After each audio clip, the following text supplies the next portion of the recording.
More true stories that heal. Because every story deserves to be heard. It was Catherine's birthday dinner. My wife, gone 1 year. That night, my son-in-law Connor slapped my daughter 3 times across the face, just because she spilled water. His mother Judith stood up and clapped. "That's how she learns to behave," she said. "They thought their power could silence me. They thought I'd sit there and take it. They had no idea who they were dealing with." I stood up. My hands were shaking, not from fear, from rage. I pulled out my phone and made one call. What happened next? They didn't stop screaming. Their world collapsed, all because they dared to hurt my daughter in front of me. Comment now? What's your first reaction to what happened at that dinner table? And tell me, where are you watching from? I'm reading every single comment. My name is Christopher Barnes. I am a lawyer who has spent 32 years defending women from abusive men. But nothing prepared me to witness my own daughter being struck right in front of me by the man she called her husband. That night, after I called the police and watched Connor Foster being taken away in handcuffs, I sat in my study and tried to piece together how everything had gone so wrong. How had I, a man who had dedicated his entire professional life to recognizing the signs of abuse, missed them completely in my own home? The answer wasn't simple, but it started 18 months earlier when my world had already begun to collapse in a different way. My wife, Catherine, was a psychologist specializing in trauma and family dynamics. She was brilliant, compassionate, and had an uncanny ability to read people. One evening about 5 years ago, Catherine and I had dinner with our daughter Hannah and her new boyfriend, Connor Foster. Halfway through the meal, Catherine leaned over and whispered something to me that I should have taken more seriously. There's something not quite right about him. At the time, I dismissed it. Hannah was glowing. She was happy. How could I question that? But Catherine wasn't wrong about much. She passed away 18 months ago, a massive stroke while she was sleeping. Just like that, she was gone. The woman who could read a room like a book, who understood the psychology of relationships better than anyone I knew, was no longer here. And with her death, I lost not just my wife, but also my compass. I threw myself into work, into cases that demanded my attention, into anything that could keep my mind off the emptiness in our home in Chicago. Our beautiful house that had once been filled with her laughter now felt like a museum of memories. During those months of grief, I barely noticed when Hannah seemed to pull away. I was too absorbed in my own pain. I didn't see that she'd stopped mentioning her friends. I didn't register that she'd quit her job at the engineering firm where she'd been thriving. I didn't ask questions when she started wearing longer sleeves, even as spring turned to summer. I was a lawyer trained to spot patterns of control and abuse in other people's families. But I was blind to what was happening in my own. Hannah is 30 years old, smart, capable, and engineer with a mind that solves complex problems, like it's breathing. She inherited Catherine's ability to read people and my tenacity. She got married to Connor Foster 2 years ago. On paper, he seemed perfect. Successful, charming, a consultant who spoke with confidence about his work. At our wedding, I remember thinking he was exactly the kind of man I would have wanted for my daughter. How wrong I was. That night at the dinner table, when Judith's applause echoed through the room after her son struck my daughter, something inside me shifted. The fog of grief that had been clouding my judgment for 18 months suddenly lifted. In that single moment of clarity, I understood what I had failed to see. My daughter had been trapped, and I had been too lost in my own sorrow to notice. My wife had been right about Connor all those years ago, and now I had to decide what kind of father I was going to be. One who could finally see the truth, or one who would keep pretending everything was fine. I chose to see. 5 years ago, Hannah was at an industrial engineering conference in Boston. She was 27, then brilliant, independent, the kind of woman who made Catherine and me incredibly proud. That's where she met Connor Foster. He was also 27, a consultant who worked for some firm in the Midwest. From what Hannah told us, they talked for 3 hours straight. 3 hours. She didn't even notice the time passing. He was charming, the kind of man who makes you feel like you're the only person in the room. Smart, successful, with an easy confidence that made everything he said sound important. When Hannah called to tell us about him, I could hear the excitement in her voice. Catherine met him first. It was a dinner at our place a few months later. I remember Catherine being polite, smiling, asking the right questions. But after he and Hannah left, Catherine pulled me aside in the kitchen. "There's something not quite right about him," she said quietly. I asked what she meant, but she just shook her head. "I can't explain it, but trust me on this one. Looking back now, I wish I'd listened. I wish I'd asked more questions instead of brushing it off as Catherine being overprotective. But I was busy with cases, and Hannah seemed happy. Who was I to question that? They got married 2 years later. It was beautiful, Hannah looking radiant in her white dress, Connor playing the perfect husband. I remember thinking that Catherine had been wrong about him, but Catherine wasn't wrong about much. At first, everything seemed fine. Hannah mentioned she'd stopped going to the gym on Friday nights because Connor preferred they spend that time together. She'd given up meeting her college friends for happy hour. When I asked about it, she smiled and said she was just prioritizing differently now. Connor makes me happy, she said. Then came the subtle comments. Maybe you shouldn't wear that dress to work, Connor would say, or you talk too much in meetings. Hannah would laugh it off, but I noticed she started dressing differently. More conservative, less like herself. Maybe you're too independent, Connor told her once at dinner. Women need to learn how to listen, not always try to lead. Hannah just nodded and smiled. She didn't argue back. That wasn't like her. I should have seen it then. I should have recognized the pattern. But I was too caught up in my own world, too focused on my cases. Then Connor mentioned his mother. My mom's going to move closer to us, he said one evening. She's been thinking about relocating to Chicago anyway. It'll be nice to have family nearby. Hannah's smile tightened just a little, but she said nothing. That was when I should have paid closer attention. That was when I should have asked my daughter if everything was really okay. But I didn't. Within months, Judith Walsh would arrive in Chicago with plans none of us could have anticipated. Judith Walsh arrived like a storm I didn't see coming. She was 62, a widow who had raised Connor alone. Within days of moving 3 blocks away, she had a key to their house and used it freely. Every morning brought her through the front door. She'd reorganize the kitchen, throw out Hannah's spices, comment on her clothes skirts, too short blouses, too revealing. The mashed potatoes were always too salty. Nothing Hannah did was ever quite right. And Connor agreed with everything his mother said. When Hannah tried to push back, he'd side with Judith. Mom knows what she's talking about, he'd say. Hannah would just nod and retreat further into herself. I noticed she stopped laughing. Her calls to me became shorter. When I asked if everything was okay, she'd say, "Just tired, Dad." 8 months after Judith moved to Chicago, Connor hit Hannah for the first time. It started over something small. She'd forgotten his dry cleaning. When he came home and realized it, something shifted in his face. He said she was careless, disrespectful, that she didn't know her place. That's when he hit her. Just once that first time. Not hard enough to leave a visible mark, but hard enough for Hannah to understand that something fundamental had changed. He apologized immediately, held her, told her he loved her more than anything. He bought her flowers the next day. Hannah believed him. She believed it was a one-time thing, but it happened again. The pattern became familiar. Trigger, explosion, apology, gifts, temporary peace, then trigger again. Each time the reasons were trivial. She wore the wrong thing. She spoke out of turn. She used a tone he didn't like. And each time after Connor hit her, Hannah would search for what she'd done wrong. She'd replay the moment in her head, trying to avoid it next time. This was her fault. She needed to be more careful, more aware, more obedient. Around the same time Hannah quit her job, I suspect Connor demanded it.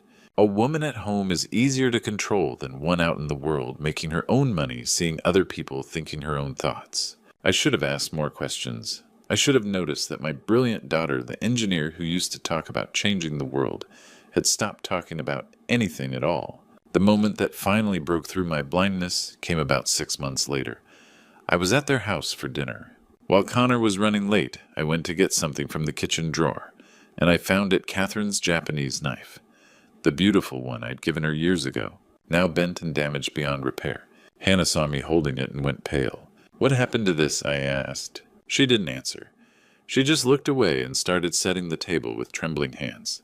I didn't press her. I just put the knife back and pretended I hadn't seen it. But that broken knife stayed with me. It felt like a message from Catherine herself, a signal that something was terribly wrong in my daughter's life. 18 months passed like that, Connor's rage intensifying, Hannah shrinking further, Judith orchestrating it all. And then came that dinner on March 20th, the one I will never forget. March 20th, the day that changed everything. I remember every detail with the clarity that comes from trauma. That evening was Catherine's birthday. She would have been 61. Hannah had called me that morning. Dad, come to dinner tonight, please. There was something in her voice I should have caught, but I was drowning in work using cases to outrun grief. When I arrived at their Chicago townhouse, everything looked perfect. Fine china, scented candles, fresh flowers, but the air felt wrong, cold, suffocating. Hannah emerged wearing a long-sleeved blouse despite the mild March evening. Her hair was cut short and severe. She looked like she was trying to disappear. When she hugged me, I felt how thin she'd become. Connor and Judith were already seated. Judith smiled with warmth that didn't reach her eyes. Connor shook my hand firmly, his charm switched on. They were performing the role of the perfect family. We began dinner with small talk. Judith dominated the conversation about her real estate investments and book club. Hannah barely spoke. She ate mechanically, her eyes fixed on her plate. Connor's hand occasionally reached for his wine, and I noticed how Hannah's shoulders tensed. Then it happened. Hannah was pouring water. Her hand trembled slightly, and a single drop fell into Connor's glass. It was nothing, but Connor's entire body went rigid. "Do you see what you did?" he said quietly. His voice was controlled, calculated. "I'm sorry I didn't," Hannah started. That's when he stood up. What happened next took maybe 5 seconds. His hand came up fast, connecting with Hannah's right cheek. The sound echoed through the dining room like a gunshot. Her head snapped sideways. Before she could process it, his hand came around again, harder, catching her left cheek. I saw her eyes widen in shock and pain. Then a third blow across her face. Hannah stumbled backward, her hand reaching blindly. She hit the edge of the table. Blood trickled from her mouth. Judith started clapping. "That's how she learns to behave," she said, her voice dripping with satisfaction. Slow, measured claps, like she was applauding a performance. In that moment, something inside me switched. 32 years of being a lawyer, of maintaining distance and objectivity, evaporated. But I didn't scream. I didn't lunge. Instead, I went silent. 30 seconds of absolute silence. My mind, the part trained over 3 decades to understand restraining orders. Evidence testimony activated. I was taking inventory, the candles masking the smell of violence, the way Judith smiled, the tremor in Hannah's hands, the words they'd said. All of it would matter in court. I pulled out my phone with steady hands. "I'm calling the police," I said. My voice was quiet and professional, the voice I used with judges. Connor's face went pale. Judith's clapping stopped. "You're overreacting," Connor said. "She needs to learn." 17 minutes. I told him already, dialing. "That's how long they'll take from the North Precinct. I suggest you both sit down." I reported the assault calmly. Names, addresses, injuries, witnesses. The dispatcher could hear the control in my voice because I'd practiced it 1,000 times. Before just never for my own daughter. 17 minutes later, Sergeant Thomas Kelly walked through the front door with 2 officers. He noted the blood on Hannah's face, the fear in her eyes, the casual cruelty radiating from Connor and Judith. They were handcuffed and read their rights. Connor kept his eyes on me as they let him out. "You don't know who you're fucking with," he said quietly. "Enjoy the ride to the precinct," I replied. But even as I said it, I knew he was right. I didn't know. None of us did. We had no idea that his arrest was only the beginning of something far darker, something that would unearth secrets buried for 11 years. The days following the arrest were strange, quiet but threatening, like waiting for a storm you can see gathering on the horizon. Hannah stayed at my house in Georgetown. She barely left her room. I'd hear her crying at night, and during the day she'd sit on the couch with her laptop closed, staring at nothing. I tried to tell her it would be okay, that the evidence was overwhelming, that justice would prevail. I'd won cases against worse odds, but my words felt hollow, even to me. 3 days after Connor's arrest, my paralegal called. "Mr. Barnes, there's a blog. You need to see it." I pulled it up immediately. The truth behind false accusations. Anonymous, sophisticated layout, professional writing. It painted a very different narrative than what had happened in my dining room. Hannah was a liar, a woman scorned inventing stories for attention and money. I was a man-hater lawyer, using my daughter as a pawn in an anti-male crusade. Connor Foster was the real victim, a good man destroyed by a toxic woman's fabrications. The blog included photos. Hannah at a party laughing, holding a cocktail. Out of context, it looked damning. Me leaving the courthouse, my face grim and determined, captioned as "The Predator's Handler." By day 5, the blog had been shared 3,000 times. Hannah got the call from HR on Thursday. They were concerned about the company's reputation. They were deeply sorry, but given the circumstances, they had no choice. She'd worked there for 4 years, employee of the month twice, gone in a 5-minute phone call. At the grocery store, an old friend of Hannah's, Rachel Stone, someone I'd known since Hannah was 12, literally turned around in the hair products aisle when she saw us coming. She pretended not to see us. Hannah's face crumpled. Then my accountant called. Christopher, the IRS, wants a full audit. 5 years of returns. They're saying there are irregularities. I knew better. This wasn't about irregularities. This was about leverage. The Foster family had connections, money, resources that reached into places I'd underestimated. That's when it hit me. Really hit me that I'd been so focused on winning the legal battle that I hadn't prepared for this one. The court of public opinion. The quiet destruction of everything Hannah had built. The slow strangulation of my professional reputation. I'd spent 32 years defending women against men who use power to silence them. And now I was watching Connor and Judith do exactly that to Hannah. Except they weren't just using physical force anymore. They were using narrative, whisper campaigns, strategic leaks to sympathetic bloggers, an anonymous coordinated assault on our credibility. The police had the evidence. The case was solid. But none of that mattered if nobody would listen to us. If every time Hannah tried to speak, people saw a party photo and a cocktail. If every time I tried to advocate, people saw a zealot. Hannah found me in my study that night. She looked smaller than ever. Dad, what if they win? She asked quietly. I wanted to tell her they couldn't. I wanted to promise her that the truth always prevails. But I was learning painfully that the truth is just one voice in a much noisier room. We're not done yet, I said. Not even close. She nodded, but the hope in her eyes had dimmed. 2 weeks passed like that, us in limbo, the blog growing, the whispers spreading, my audit expanding. And then on a Tuesday afternoon, my phone buzzed with a text from an unknown number. It was from Connor's jail phone. Tell Hannah I'm coming home and I'm taking what's mine. That's when I realized something else. Connor and Judith weren't just trying to destroy our case. They were playing a longer game. And I still didn't understand the full scope of what I was up against. Connor started texting from jail through his lawyer's phone. The first message came on a Wednesday afternoon. I'm sorry, I've been thinking. I made a mistake. I wasn't myself that night. Hannah read it to me, with trembling hands. I could see the conflict in her eyes, the part of her that wanted to believe him warring with the part that remembered his fists. The second message arrived 2 days later. I've been in therapy. The psychologist says I have impulse control disorder. I never knew. I'm getting help, Hannah. Real help. I'm not the man you saw. That's when she started wavering. Maybe he really didn't know, she said quietly. Maybe it's not his fault. I sat across from her at my kitchen table and pulled up the statistics I'd compiled over 3 decades. 70% of women who return to abusers experience escalated violence within the first year. The data was brutal and undeniable. Hannah listened to me. This is textbook manipulation. The apology, the diagnosis, the therapy narrative. It's designed to make you feel responsible for his healing. It's not. She cried, hard. The kind of crying that comes from being caught between love and survival. I know, she whispered. I know, but I need time to think. I gave her that time. It was the hardest thing I'd done in weeks. 14 days later, the phone rang at 2 a.m. Mr. Barnes, this is Sergeant Kelly. Your daughter's house has been vandalized extensively. My heart stopped. But it wasn't Hannah. It was the townhouse, the one she'd shared with Connor, the one she'd moved out of after his arrest. When we arrived, the scene was devastating.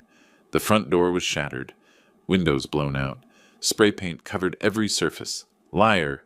I will kill you! This isn't over. He'd punched through drywall, smashed furniture.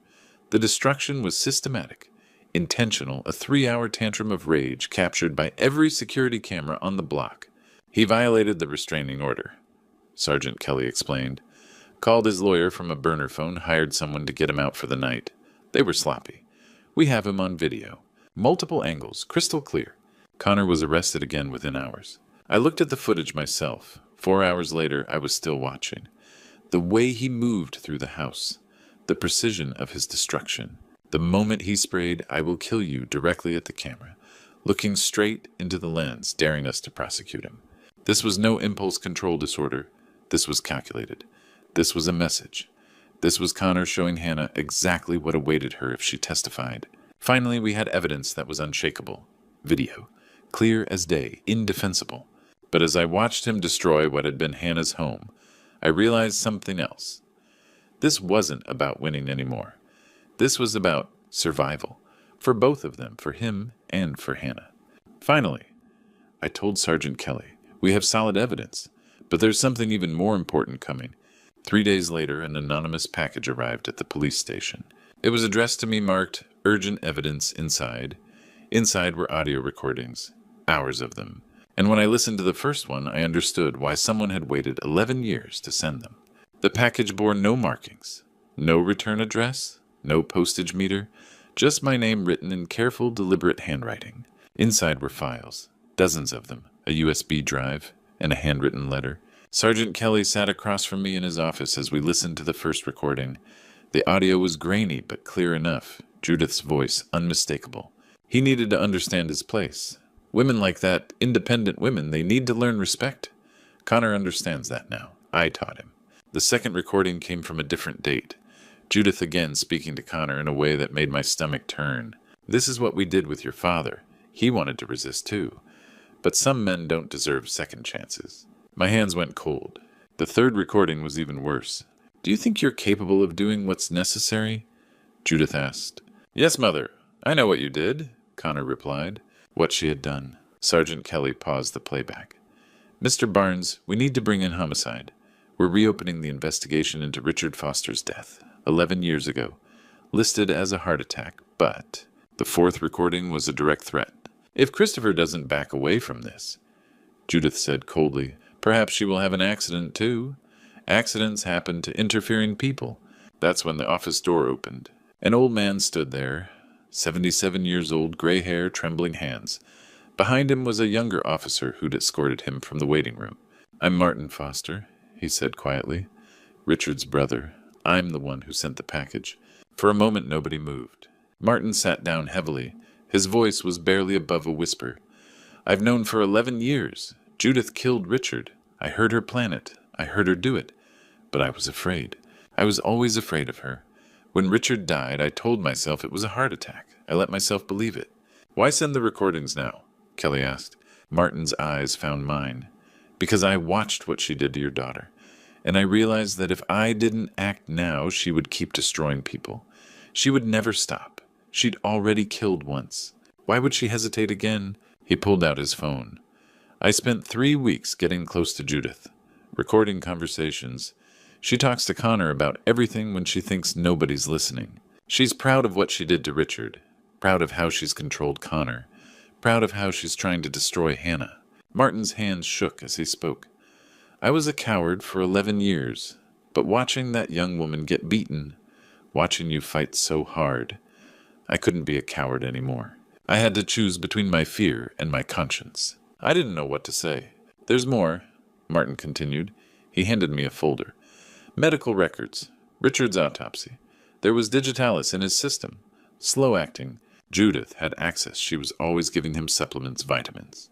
Nobody suspected anything because she played the grieving widow perfectly. Sergeant Kelly was already making calls. Federal agents, homicide detectives. The machinery of justice finally shifting in the right direction. As Martin left the office, placed in protective custody immediately, he stopped at the door. I'm sorry it took me so long, he said. I'm sorry I was afraid. I wanted to tell him it didn't matter, that he was brave now when it counted.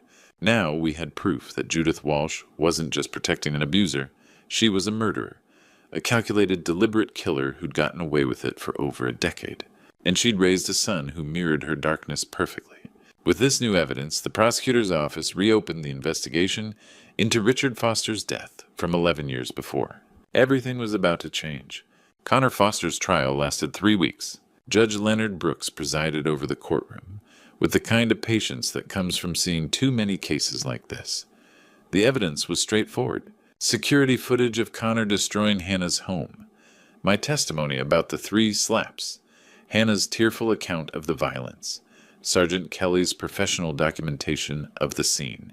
Connor's defense attorney tried. He argued impulse control disorder. He blamed Judith's influence. He claimed Connor was a victim of his upbringing, of his mother's manipulation of circumstances beyond his control. Judge Brooks didn't buy it. The evidence shows a pattern of calculated violence, he said. Not an impulse, a choice. Repeated choices.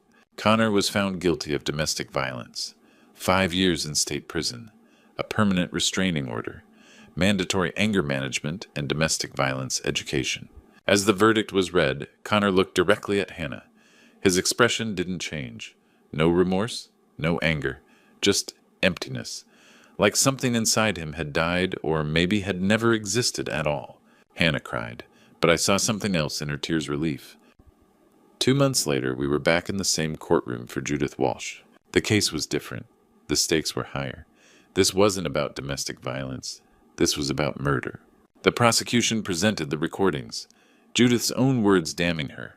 Martin Foster testified about what he'd heard, what he'd witnessed over 11 years. The old forensic report on Richard Foster came back under new scrutiny.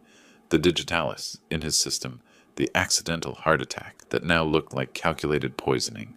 Financial records showed that Judith had taken control of Richard's entire estate immediately after his death. $2 million. She'd been living off his murder for a decade. Judge Brooks listened to everything with an expression that suggested he'd seen the worst humanity had to offer and accepted it as inevitable. Judith took the stand. She didn't deny anything. Instead, she attacked. "This is what Christopher Barnes does," she screamed at the judge. "He destroys families. He poisons people against their own flesh and blood. He's a man-hating—" "Ms. Walsh," Judge Brooks interrupted, "you're not helping your case." But she didn't care. She kept screaming about how I'd ruined everything, how I'd turned everyone against her, how I was the real criminal. Nobody believed her. The jury deliberated for 6 hours. Guilty of felony murder, 12 years in prison. The sentence was reduced from life because of her age, but it didn't matter. Judith Walsh would spend her remaining years in a cell, the same way she'd spent the last 11 years controlling what she could, destroying what she couldn't. As they led her away, she locked eyes with me one last time. There was no remorse there either, just rage, pure undiluted rage that she'd been caught. Walking out of the courthouse that day, I realized something profound. Justice and healing are not the same thing. The law could put Connor and Judith away, but it couldn't undo the damage. It couldn't restore Hannah's sense of safety. It couldn't bring Catherine back. It couldn't erase the years I'd spent drowning in my own grief. Justice was served. The guilty were convicted. The system worked. But real healing, that was a different battle entirely. 6 months later, I stood in front of Catherine's photograph and realized something had changed inside me. It wasn't forgiveness. It wasn't closure. It was something quieter. Something that felt like permission to stop fighting long enough to actually live again. 5 years have passed since that fateful dinner. I sit in my study in Chicago, watching the afternoon light filter through the windows. The house is quiet now, peaceful in a way it hasn't been since Catherine died. Hannah doesn't live here anymore. She has her own life. She has her own happiness. Last week I watched her laugh with Ryan Parker at a coffee shop downtown. Really laugh. The kind of laugh that comes from someone who's learned the difference between fear and freedom. Ryan is a good man, respectful, genuinely interested in Hannah's thoughts, her dreams. He encourages her to see her friends. He doesn't monitor her phone. He doesn't try to control what she wears or where she goes. He loves her the way love is supposed to feel. As we sat across from each other over coffee, Hannah reached across the table and held my hand. "I wanted to say thank you," she said quietly, "for not letting go, for believing me when I wasn't sure I believed myself." I thought about Catherine in that moment, about how she would have seen this day, how proud she would be. "Your mother would be so proud of you," I told her. Hannah smiled through tears. "I think she knows. I've spent the last year writing my memoir. Not to relive the trauma, but to transform it into something useful. Something that might help someone else recognize the warning signs I missed. The isolation. The control disguised as love. The way abuse always starts quiet and grows louder until you can't hear anything else. If my story helps even one woman recognize these signs, if it gives her the courage to say no before it's too late, then all of this has been worth it. Connor is in prison. Judith is in prison. They're both exactly where they need to be. But there are thousands more like them. Thousands of Hannahs still trapped. Thousands of Christophers still sleeping through the warning signs. So I'm asking you, when will you speak up? If someone you know is being controlled, isolated, hit when will you say something? When will you push past the discomfort of getting involved?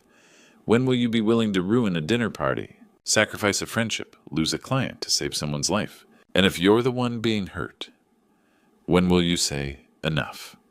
When will you realize that what you're tolerating isn't love? When will you understand that you deserve better? True love doesn't require you to disappear. It doesn't demand your submission. It doesn't come with bruises and apologies and promises to change. True love expands you, protects you, celebrates you. I think about Catherine often, about how she tried to warn me about Connor, about how I was too blind with my own grief to listen, but I listened when it mattered. I acted when it counted. And because of that, Hannah is free. That's the legacy I want to leave. Not the memory of the violence, but the proof that it can be stopped.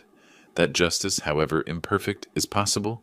That healing, however slow, is real. I stand at my window and watch the Chicago sunset. Hannah's out there somewhere building a life that's actually hers. And for the first time in years, I can breathe. True love never hurts. Never. Looking back at everything that's happened, I realize I made a critical mistake as a father. I was so consumed by my own grief after Catherine's death that I missed the most important case of my life, the one happening under my own roof. Don't be like me. Don't wait until the bruises appear. Don't rationalize the isolation. Don't mistake control for care. Here's what I learned. Real love expands you. It doesn't shrink you. Real love celebrates your independence. It doesn't demand your submission. If someone is slowly cutting you off from friends, monitoring your movements, criticizing everything you do, that's not love. That's a cage disguised as devotion. And I want to tell you something else. God doesn't design love to hurt.